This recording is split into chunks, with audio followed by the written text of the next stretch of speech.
तो सबसे पहले तो मैं धन्यवाद देना चाहती हूँ सबका, जिनने भी मेरी प्रीवियस जो मैंने सीरीज स्टार्ट की थी प्रेडिक्शन ऑफ 4 मेजर प्लैनेट्स जो 2025 को मैंने प्रेडिक्शन किया था, जुपिटर, सैटर्न, राहु और केतु के आधार पे।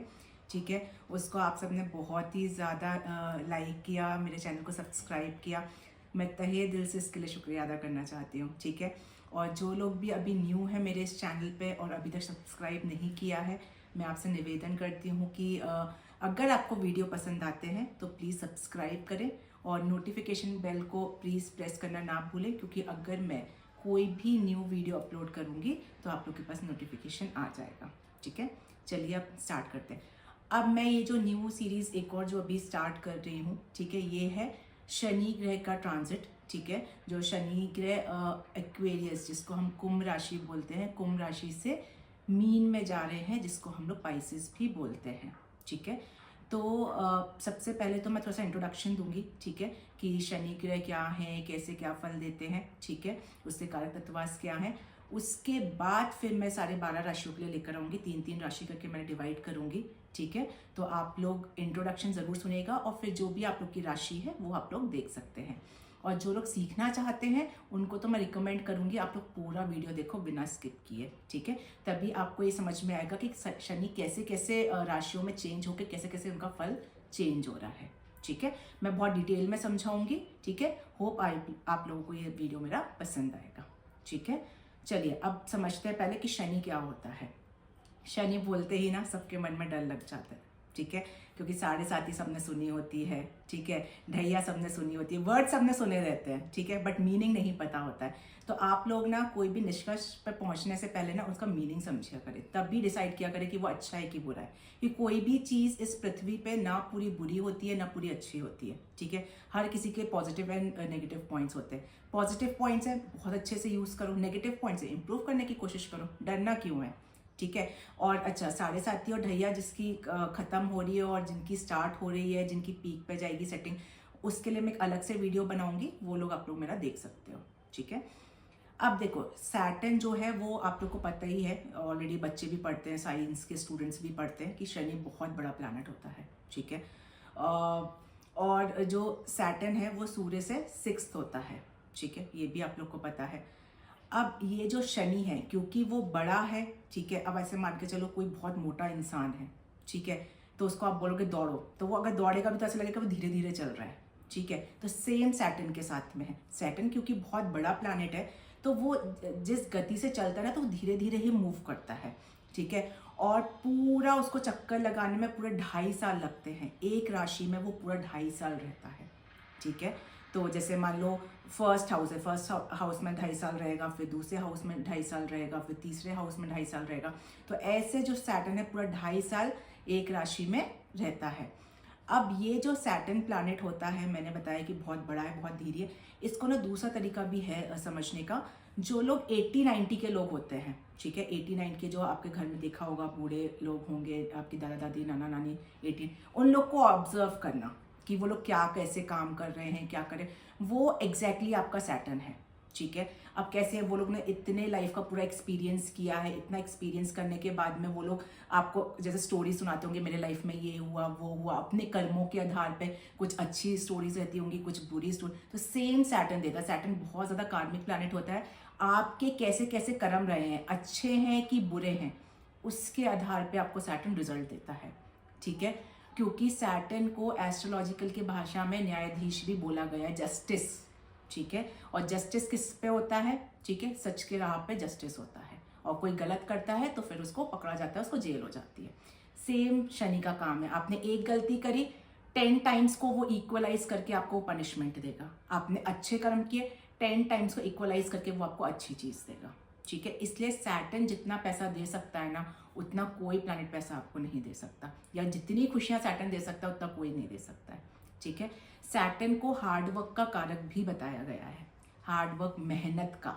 ठीक है, वो उसको जैसे ओल्डी पीपल होते हैं, पूरे इतने साल रगड़ के इतनी मेहनत करते हैं, पहले जन्म लेंगे, फिर पढ़ेंगे, फिर पूरी जनरेशन उनकी निकल जाती है, फिर वो काम करेंगे, फिर रेस्पॉन्सिबिलिटी करेंगे, बच्चों की शादी करेंगे। तो आपने देखा पूरा मेहनत करके वो लोग फिर 80-90s के एज में आते हैं। ठीक है, तो सेम सैटर्न होता है आपका। ठीक है, ठीक है। तो अब मैंने बताया कि एक एक करके ऐसे रिस्पॉन्सिबिलिटी निभाते हैं। अब इसको मैच्योर का कारक भी बोला गया है, क्योंकि इतनी सारी रिस्पॉन्सिबिलिटी निभाने के बाद इंसान मैच्योर हो जाता है, क्योंकि बहुत सारे एक्सपीरियंस करता है, उस पर मेहनत करता है। ठीक है, तो इसलिए 70-80s के जो लोग रहते हैं वो लोग बहुत ज़्यादा मैच्योर होते हैं। तो जहाँ से भी सैटर्न आपका कनेक्ट करेगा वहाँ उस रिलेटेड आपको मैच्योरिटी डेफिनेटली आ जाती है। एज मतलब जैसे जैसे आपकी एज निकलती जाएगी वैसे वैसे आती जाएगी। सैटर्न को जैसे मैं एक एग्जांपल देती हूँ कि मान लो कोई शादी कर रहा है और कोई आप दादा दादी नाना नानी से बोले कि प्लानिंग करो उस चीज़ की, तो वो लोग क्या करेंगे, पहले अपनी बुकलेट उठाएंगे और नाम लिखना स्टार्ट कर देंगे।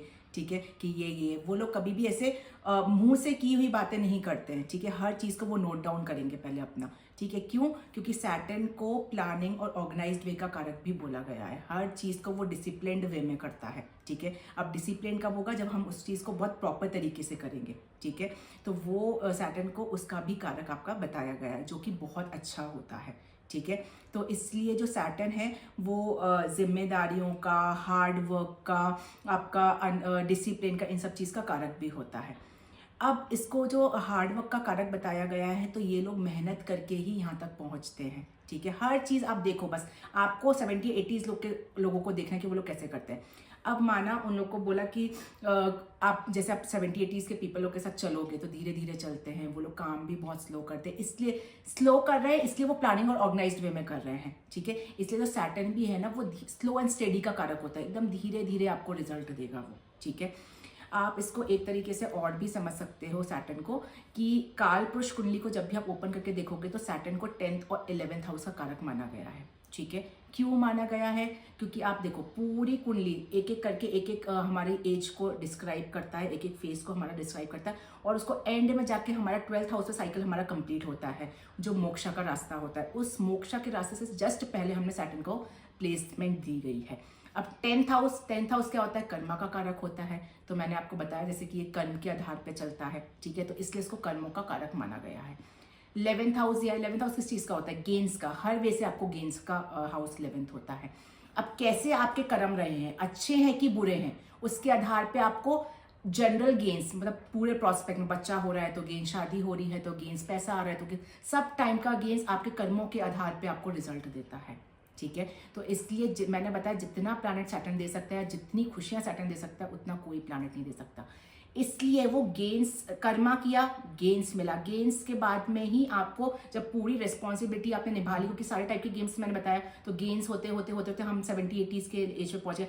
उसके बाद फिर आपने साधना करी या जो भी की, उसके आधार पर फिर आपको मोक्ष का रास्ता मिलता है आपके कर्मों के आधार पर, तो वो साइकिल आपका एंड हो जाता है। ठीक है, तो इस टाइप से पूरा सैटर्न का साइकिल होता है आपका। सैटर्न को आयु का कारक भी माना गया है। ठीक है, क्योंकि 70-80s के लोग हैं तो पूरी इतनी आयु है। जिस भी हाउस में अगर 8th हाउस से कोई कनेक्शन बन रहा है सैटर्न का या कोई भी, तो उससे लेके आपकी एज इंक्रीमेंट ज़रूर हो जाता है या एज ज़्यादा होती है। ठीक है, सैटर्न को दुख का कारण भी माना गया है। क्यों माना गया है? अब आप ऐसे सोचो कि मैंने बताया कि वो न्यायाधीश है, न्यायाधीश में अच्छा करोगे तो अच्छा मिलेगा, बुरा करोगे तो बुरा मिलेगा। ठीक है, तो अब बुरा मिल रहा है तो वो दुख का कारण भी होता है। ठीक है, अब हम आज के टाइम पे क्या है, बहुत फास्ट जिंदगी जी रहे हैं हम सब। ठीक है, अब वहीं फास्ट जिंदगी में मैं स्लो कर दूं चीज़ों को, तो हम उसे कोप अप नहीं कर पाते हैं। इस चक्कर में हम सैटर्न को दुख का कारण भी मानते हैं। बट मैं आपको बताऊं, सैटर्न दुख का कारण नहीं होता है। अगर आपने एक बार उसकी स्पीड से अपनी स्पीड को मैच कर लिया, ठीक है, फिर कोई आपको जीतने से नहीं रोक सकता। इस सैटर्न को गवर्नमेंट जॉब के लिए भी बहुत इंपॉर्टेंस दी जाती है। क्यों दी जाती है?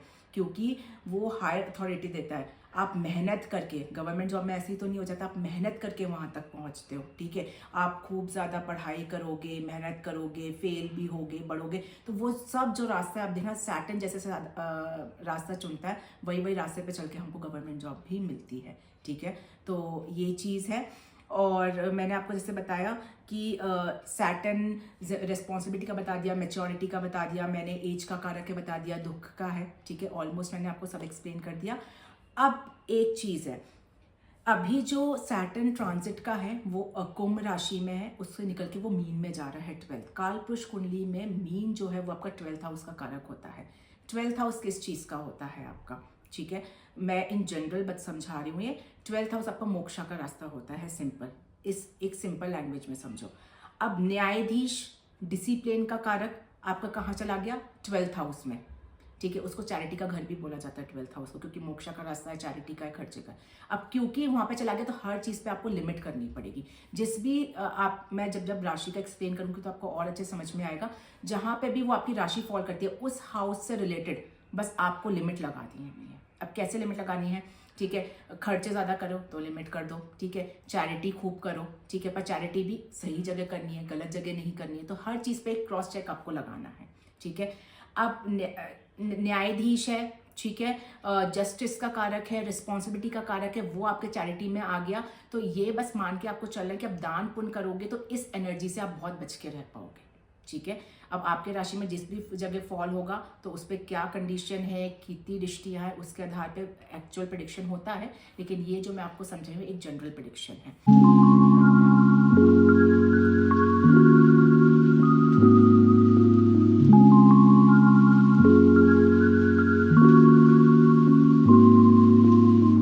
सैटर्न आपका 29 मार्च 2025 को कुंभ राशि से निकल के मीन राशि में जाएगा, ठीक है, और जो कि आपका 23 फरवरी 2028 2028 तक रहेगा। मैंने बताया एक राशि में 2.5 साल रहता है, ठीक है। उसके बीच में बहुत सारे चेंजेस आते हैं, उस पर मैं अलग वीडियोस लेकर आऊंगी, लेकिन मैं कुछ देर से बता देती हूँ। जुलाई 27 2026 को शनि वक्री चाल में चलेगा मीन राशि में, ठीक है। जून 3 2027 को सैटर्न मेष राशि मतलब एरीज में चला जाएगा। 9 अगस्त 2027 को शनि वहां पे रेट्रोग्रेड हो जाएगा, ठीक है। 20 अक्टूबर 2027 को सैटर्न वापस से मीन राशि में आएगा, ठीक है, रेट्रोग्रेड जो वक्री मोशन में ही रहेगा। और 24 दिसंबर 2027 को सैटर्न फिर से डायरेक्ट हो जाएगा, रेट्रोग्रेड से डायरेक्ट हो जाएगा मीन राशि में। और 23 फरवरी 2028 जो मैंने आपको बताया उस समय फिर वो पाइसेस को छोड़ के नेक्स्ट जो है एरीज मतलब मेष राशि में वो मूव कर जाएगा, ठीक है। तो ये था आपकी डेट्स। अब मैं 3 राशियां करके वीडियो लेकर आऊंगी, ठीक है, तो आप लोग अपने राशि के अकॉर्डिंग चीजों को देख सकते हैं।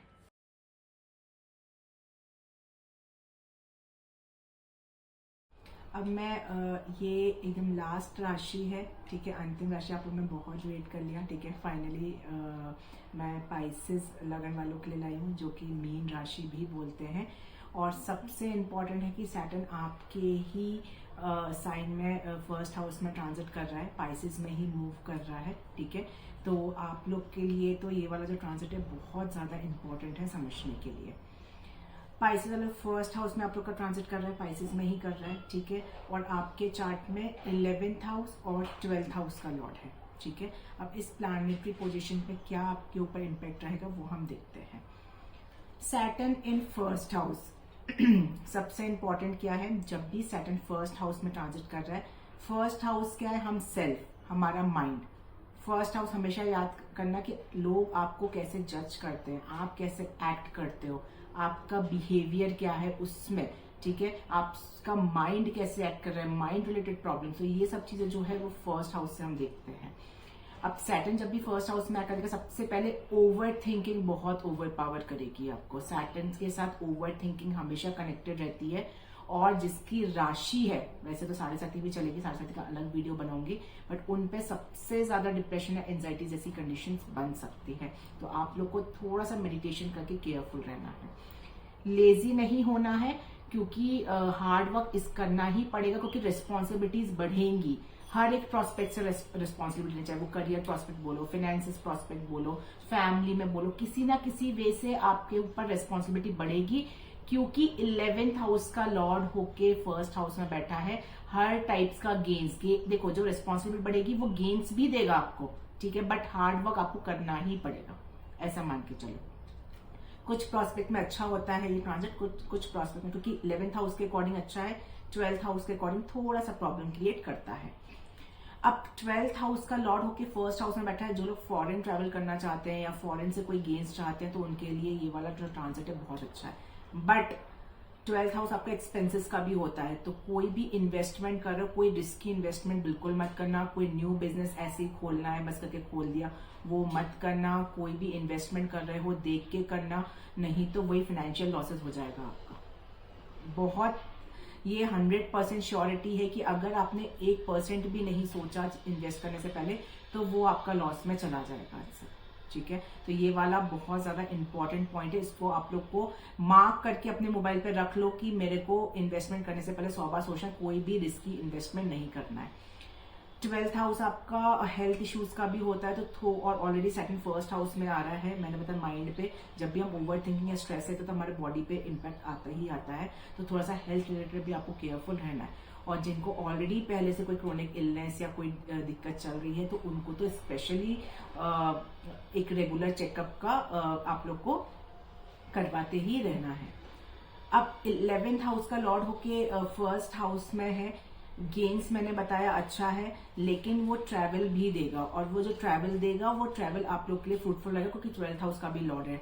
ट्रैवल देगा, करियर के लिए बहुत अच्छा मल्टीपल अपॉर्चुनिटीज आएंगी, गेन्स होगा। ये जरूर हो सकता है कि थोड़ा सोशल सर्कल से आप लोग को डिटैच हो, ठीक है, वो बहुत ज्यादा पॉसिबिलिटी है, आप लोग को मन नहीं करेगा सोशल सर्कल में बैठने का।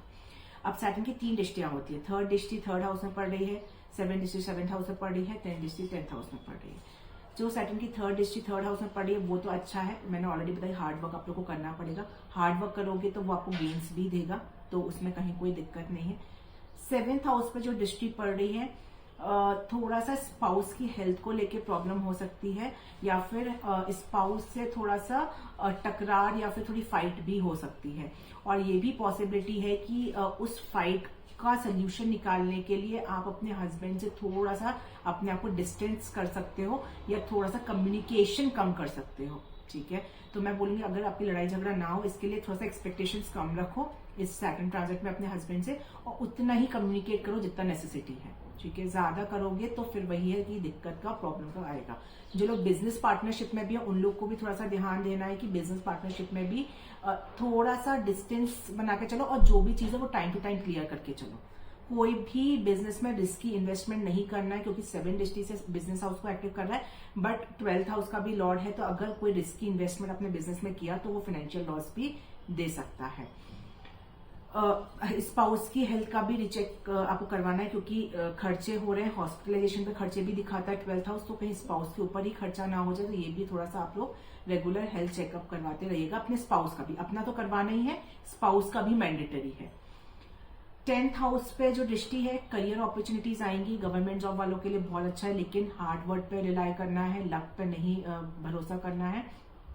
हार्ड वर्क करोगे तो इस साल अपॉर्चुनिटी है कि आपको मतलब इस ट्रांजिट में अपॉर्चुनिटी है जो 27 तक है, ठीक है, कि आप लोग को अच्छा करियर रिस्पॉन्सिबिलिटी आ सकेंगी, बट यही है कि करियर जो रिस्पॉन्सिबिलिटी रहेगी वो उसके लिए आपको हार्ड वर्क भी करना पड़ेगा, तो थोड़ा फ्रस्ट्रेशन स्ट्रेस भी होगा, क्योंकि सैटर्न 1st हाउस में ट्रांजिट कर रहा है।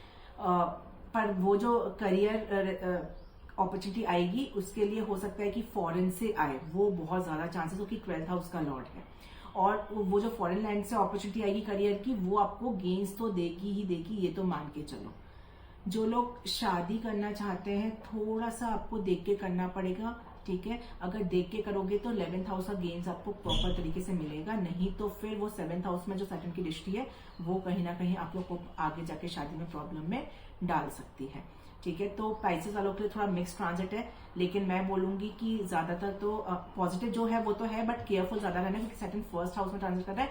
अगर माइंड से हम नेगेटिव हो गए तो हमारी चार्ट में कैसा भी ट्रांजिट हो वो नेगेटिव इंपैक्ट देना स्टार्ट कर देता है, इसलिए माइंड से पॉजिटिव रहना है, पॉजिटिव वाइज मंदिर जाओ, थोड़ा सा पीस करो, मेडिटेशन करो, ताकि माइंड स्टेबल रहे, तो कोई भी चीज गड़बड़ नहीं होगी आपकी, ठीक है।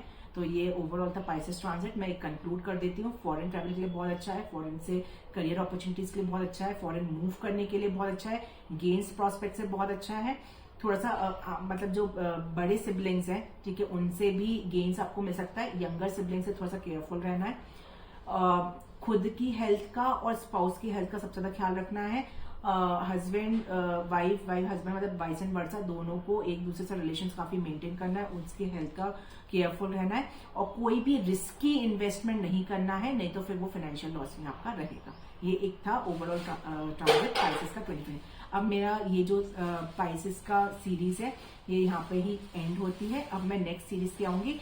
जिन लोग ने भी मेरे चैनल को सब्सक्राइब नहीं किया है, ठीक है, या आप लोग मेरे चैनल पे आए हैं, तो अगर आपको ये वीडियोस पसंद आते हैं तो आप लोग सब्सक्राइब कर सकते हैं। अब मैं जो नेक्स्ट ट्रांजिट लेकर आऊंगी वो बहुत इंटरेस्टिंग वाला वीडियो मैं लेकर आऊंगी अब, जो है तारा नक्षत्र का, ठीक है, उसको देख के आप लोग को बहुत ज़्यादा मज़ा आएगा।